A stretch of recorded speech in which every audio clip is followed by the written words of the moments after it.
Come with me to come check out St. Jean-Baptiste Fort in Natchitoches, Louisiana.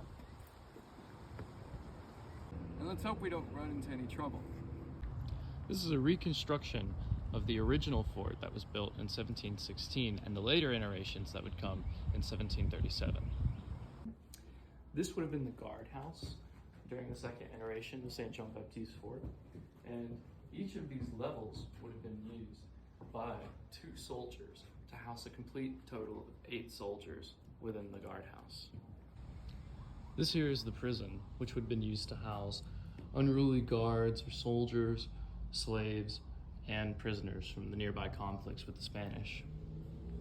Come with me into the storehouse, which is conveniently located right next to the guardhouse, so that they would have had quick access to powder and goods that they would have used often as payment.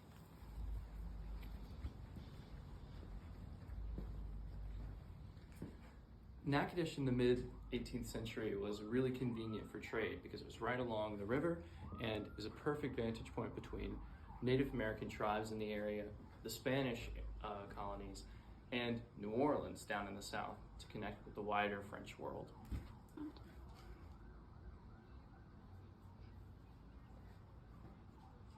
Most of the occupants in this area would have been soldiers or slaves, and some of their family members coming in from either French Canada or actual France. Welcome to the chapel.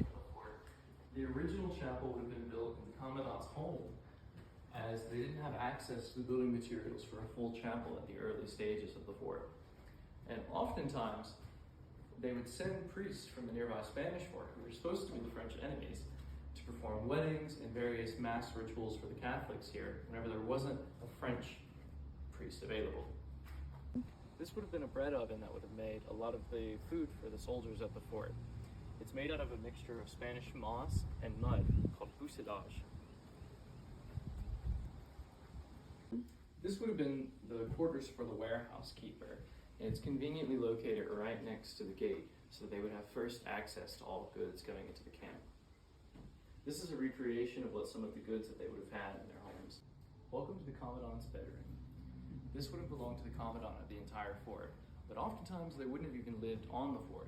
They would have lived at a much nicer house, off-site, away from the fort.